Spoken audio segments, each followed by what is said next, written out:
कभी आपने एक चिड़िया को देखा है जिसके पंख नहीं होते फिर भी वो उड़ने का सपना देखती है? कभी सोचा है उस बच्चे के बारे में जो जन्म से अंधा है लेकिन सितारों को छूने की जिद रखता है? कभी सुना है उस मां की कहानी जिसने अपनी गोद में बेटे की लाश उठाई और फिर भी ईश्वर को धन्यवाद दिया? क्यों? क्योंकि ये सिर्फ कहानियां नहीं हैं, ये भाग्य की लिखी हुई इबारतें हैं जिन्हें मिटा पाना इंसान के बस की बात नहीं। भाग्य का लिखा कभी नहीं मिटता। और जब आप आज की ये सच्ची कहानी सुनेंगे तो आप भी कह उठेंगे, हे भगवान, ये कैसे हो सकता है? लेकिन ये हुआ है और इस धरती पर ही हुआ है। एक ऐसी घटना जो आपकी रूह को झकझोर देगी, आपके अंदर का सन्नाटा तोड़ देगी और आपको मजबूर कर देगी ये सोचने पर कि क्या वाकई हम अपने भाग्य से भाग सकते हैं। इस वीडियो को एक सेकंड भी स्किप मत कीजिएगा, क्योंकि जो आप जानने जा रहे हैं वो किताबों में नहीं मिलेगा। ये जीवन का वो सच है जो अक्सर छुपा दिया जाता है, लेकिन आज हम उसे उजागर करेंगे आपके सामने पूरी सच्चाई के साथ। आइए जानिए वो रहस्य जो आपके जीवन को अंदर से बदल सकता है। आइए सुनिए भाग्य के उस कठोर निर्णय की कथा जो आज भी लोगों की रूह तक को कंपा देती है। और अंत तक देखिए, क्योंकि आखिरी 5 मिनट में जो सुनाएंगे वो आपके जीवन की दिशा ही बदल देगा। आपसे निवेदन है, इस वीडियो को पूरा देखिए सम्मान के साथ, क्योंकि ये किसी का मनोरंजन नहीं, ये किसी की हकीकत है। वीडियो को आगे बढ़ाने से पहले वेदांत पूंज की ओर से आपको हार्दिक शुभकामनाएं। कृपया इस भावनात्मक प्रयास को प्रेम पूर्वक एक लाइक देकर अपनी श्रद्धा प्रकट करें और कमेंट में जय श्री राधे कृष्ण लिखकर महात्मा जी के प्रति अपना भक्ति और आभार अवश्य समर्पित करें। मित्रों, वो दिन था 14 मई का और जगह थी बिहार के एक छोटे से गांव का रेलवे ट्रैक। गर्मी अपनी चरम सीमा पर थी। पसीने की एक बूंद भी जमीन तक पहुंचने से पहले सूख जाती थी। चारों ओर धूल ही धूल, और उसी धूल में एक मां अपने इकलौते बेटे को कंधे पर उठाए भाग रही थी। भाग्य से लड़ती हुई, मौत से टकराती हुई और ऊपर आसमान को देखती हुई बस एक ही बात दोहरा रही थी, हे भगवान, मेरा बेटा बचा ले, ये मेरी आखिरी उम्मीद है। पर किसी को क्या पता था कि उस दिन भाग्य ने पहले से ही एक निर्णय लिख दिया था। एक ऐसा निर्णय जिसे बदलने की कोशिश में कई जिंदगियां चकनाचूर हो गईं। उस लड़के का नाम था मयंक। उम्र महज 10 साल। एक दिन पहले तक हंसता था, खेलता था, स्कूल में सबसे आगे था, लेकिन एक हादसे ने उसकी दुनिया छीन ली। रात में बुखार आया, फिर शरीर अकड़ने लगा। गांव में डॉक्टर नहीं थे। मां ने उसे साइकिल पर लिटाया और चल पड़ी 10 किलोमीटर दूर के सरकारी अस्पताल की ओर। लेकिन रास्ता आसान नहीं था। टूटी सड़कें, कांटों से भरे रास्ते और ऊपर से तपती दोपहरी। अस्पताल पहुंचे तो डॉक्टर बोले, अगर 1 घंटा और लेट होते तो बच्चा नहीं बचता। मां की आंखों से आंसू गिरने लगे, लेकिन होठों पर मुस्कान थी।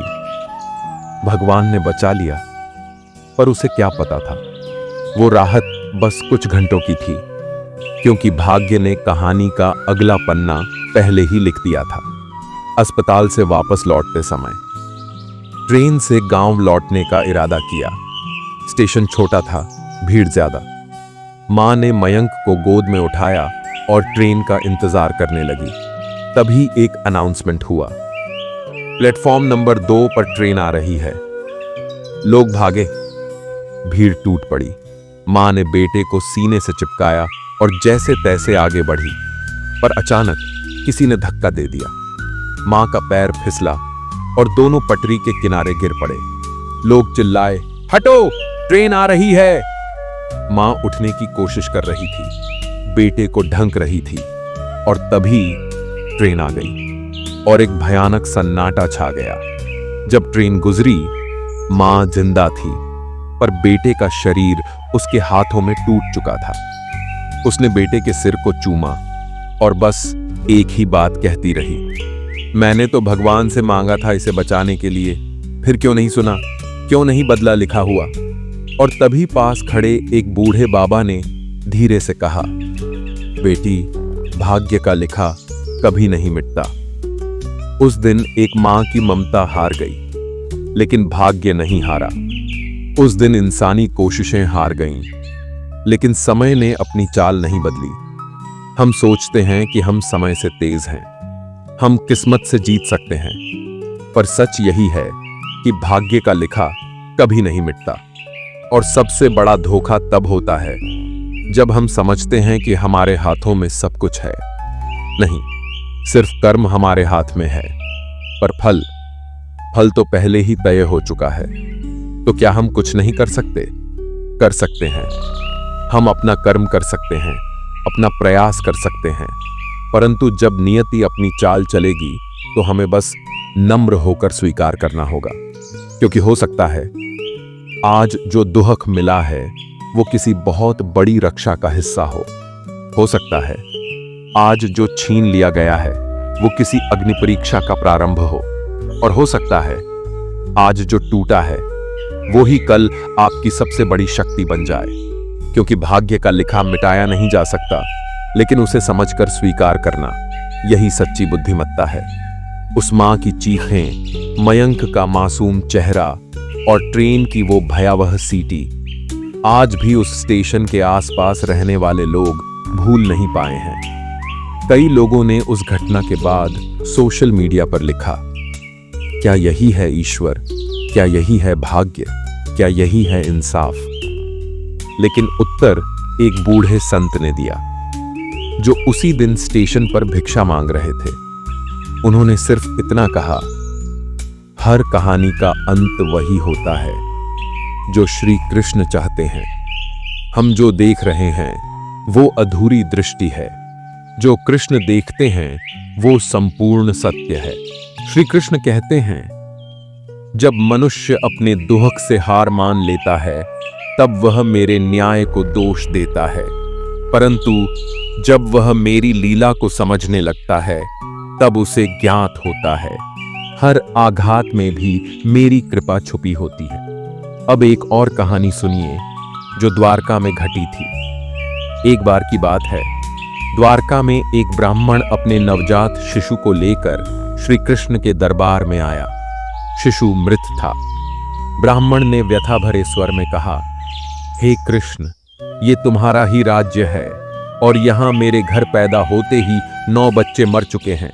मैंने अपना सारा धर्म निभाया, यज्ञ किया, दान किया, फिर भी मेरे भाग्य में केवल मृत्यु ही क्यों? पूरा दरबार स्तब्ध रह गया। यह प्रश्न स्वयं श्री कृष्ण से था, पर श्री कृष्ण ने कोई उत्तर नहीं दिया, केवल शांत रहे, जैसे जानते हो समय का उत्तर समय ही देगा।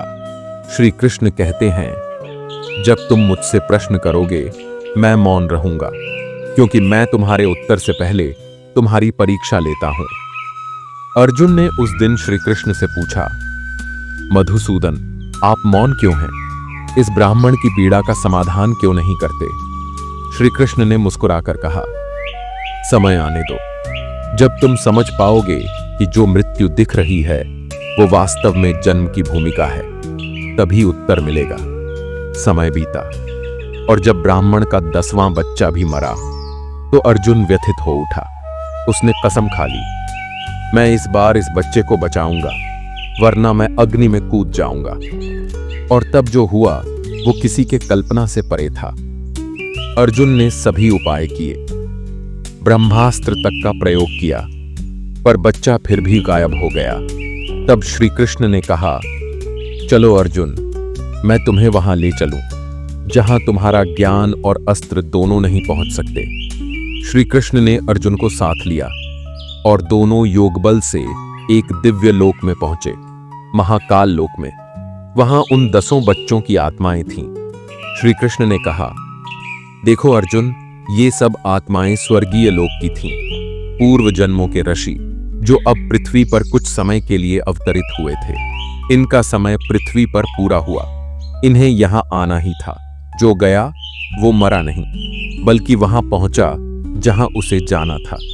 श्री कृष्ण कहते हैं, मृत्यु तुमसे कुछ नहीं छीनती, केवल वापस ले जाती है वो जो कभी तुम्हारा था ही नहीं, और जीवन में जो तुम्हारा है वो कभी तुमसे छिन नहीं सकता।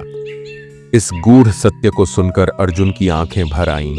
उसे ज्ञात हुआ, जो हमें अन्याय लगता है वो किसी और के लिए मोक्ष होता है, जो हमें दुख लगता है वो किसी और के लिए अनंत शांति का द्वार है। अब सोचिए, उस मयंक की कहानी को भी क्या हम ऐसे ही देख सकते हैं?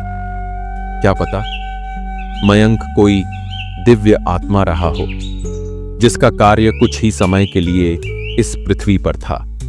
उसका शरीर टूटा, पर शायद उसकी आत्मा ने किसी मां की ममता को अमर कर दिया, क्योंकि श्री कृष्ण कहते हैं, मैं किसी का साथ छीनता नहीं, मैं केवल आत्मा को उसकी यात्रा में आगे बढ़ाता हूं।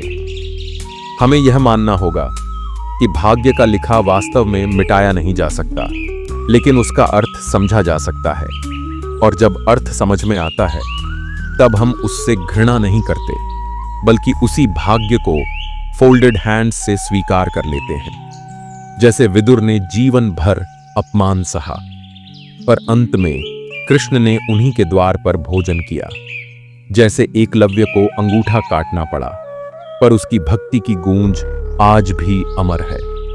जैसे कर्ण ने जीवन भर शोषण सहा, पर आज भी उसे दानवीर की उपाधि से जाना जाता है। श्री कृष्ण कहते हैं, जो भाग्य को समझ गया वो शांति को पा गया, और जो केवल उससे लड़ता रहा वो व्यर्थ ही जलता रहा। तो जब जीवन अग्नि परीक्षा ले, जब ट्रेन की सीटी भाग्य का न्याय बन जाए, तो एक बार श्री कृष्ण की इस वाणी को याद करना, न मैं किसी को देता हूं, न किसी से छीनता हूं, मैं केवल उसका साथ देता हूं जो समय और आत्मा को समझकर कर्म करता है। दिल्ली के एक छोटे से मोहल्ले में रहने वाला अविनाश एक पढ़ा लिखा होशियार लड़का था। उसके पिता एक प्राइवेट नौकरी में थे, तनख्वाह सीमित, जिम्मेदारियां अनंत। अविनाश ने बचपन से देखा था, घर की छत टपकती थी, मां के पास साड़ी फटती थी, लेकिन पिता के पास कभी शिकायत नहीं होती थी। एक सपना था, बेटे को आईएएस बनाना। अविनाश ने कड़ी मेहनत की, दिन रात दोस्तों से दूर, मनोरंजन से परहेज। पर जब रिजल्ट आया, 3 बार असफल। तीसरे बार असफल होने के बाद वो छत पर बैठा, एकटक आसमान की ओर देखता रहा और पहली बार खुद से बोला, भगवान क्यों? लेकिन उत्तर नहीं आया। मां आई, चुपचाप पास बैठी और सिर्फ इतना कहा, श्री कृष्ण कहते हैं, जब तुम्हारी मेहनत सफल नहीं होती तब वो तुम्हारे धैर्य की परीक्षा नहीं लेते, बल्कि तुम्हारे उद्देश्य को शुद्ध करते हैं। उस रात अविनाश ने तय किया, आईएएस नहीं बना, लेकिन जो बना वो मेरे अंदर से बनेगा। उसने पढ़ाना शुरू किया। शुरुआत में सिर्फ 2 बच्चे थे, धीरे धीरे बच्चे बढ़े, फिर एक कोचिंग संस्थान बना, धैर्य आईएएस क्लासेस। आज देश भर से छात्र वहां पढ़ने आते हैं। उसने सैकड़ों छात्रों को यूपीएससी पास करवा दिया, लेकिन खुद कभी परीक्षा नहीं दी। आज वो अपने संस्थान के प्रवेश द्वार पर लिखवाता है, जो भाग्य बदल न सका वो जीवन बदल गया, क्योंकि श्री कृष्ण मौन थे पर साथ थे। श्री कृष्ण कहते हैं, जब मैं तुम्हें वहां नहीं पहुंचाता जहां तुम जाना चाहते हो, तब मैं तुम्हें वहां ले जाता हूं जहां तुम्हारा आत्मा जाना चाहती है। तो अगली बार जब भाग्य के नाम पर हारने का मन करे, तो इस बात को याद करना, शायद जो दरवाजा बंद हुआ है उसके पीछे आग नहीं, अमृत छिपा हो। देखिए ना, सुदामा भी तो खाली हाथ आए थे, लेकिन जब लौटे तो महल साथ ले गए। पर श्री कृष्ण ने उस दिन भी कुछ नहीं कहा, सिर्फ चावल के 2 दानों को हाथ में लेकर आंखें नम कर दी थीं। क्यों? क्योंकि श्री कृष्ण कहते हैं, मैं मौन रहकर तुम्हारे अर्पण की कीमत जानता हूं और समय आने पर तुम्हें उससे कहीं अधिक लौटाता हूं। आपका जीवन भी आज भले टपकती छत, टूटी सैंडल या रिजेक्शन से भरा हो, लेकिन याद रखिए, आपके जीवन में भी एक दिन ऐसा आएगा जब लोग कहेंगे, देखो यही है वो इंसान जिसे भाग्य ने हराया नहीं बल्कि श्री कृष्ण ने उठाया। और तभी आप मुस्कुराकर कहेंगे, भाग्य का लिखा कभी नहीं मिटता, लेकिन उसका अर्थ श्री कृष्ण समझा देते हैं। तो मित्रों, आज जब आपने ये कथा सुनी, श्री कृष्ण की बातें सुनी और जीवन की उलझनों को एक नई दृष्टि से देखा, क्या आपको महसूस हुआ कि जिस भाग्य को हम रोते हैं वो भाग्य नहीं, श्री कृष्ण की गूढ़ योजना होती है। आज आप जिस मोड़ पर खड़े हैं, हो सकता है वो टूटन, वो असफलता, वो तिरस्कार आपके जीवन की सबसे महान यात्रा की शुरुआत हो। श्री कृष्ण कहते हैं, जब मैं तुम्हारे जीवन में तूफान भेजता हूं तो नाव भी साथ देता हूं, बस तुम डगमगाओ मत। अगर ये वीडियो आपके मन को छू गया तो आपसे एक विनम्र निवेदन है, इसे सिर्फ लाइक न करें, किसी ऐसे व्यक्ति तक पहुंचाइए जो आज अपने भाग्य से टूटा हुआ है, जो सोचता है कि अब कुछ नहीं हो सकता। शायद ये वीडियो उसके जीवन की दिशा बदल दे। क्योंकि याद रखिए, शब्द बदलते नहीं, पर सही समय पर बोले जाएं तो जीवन बदल देते हैं। हम आपके साथ हैं और हर संघर्ष में श्री कृष्ण आपके साथ हैं। जय श्री राधे कृष्ण।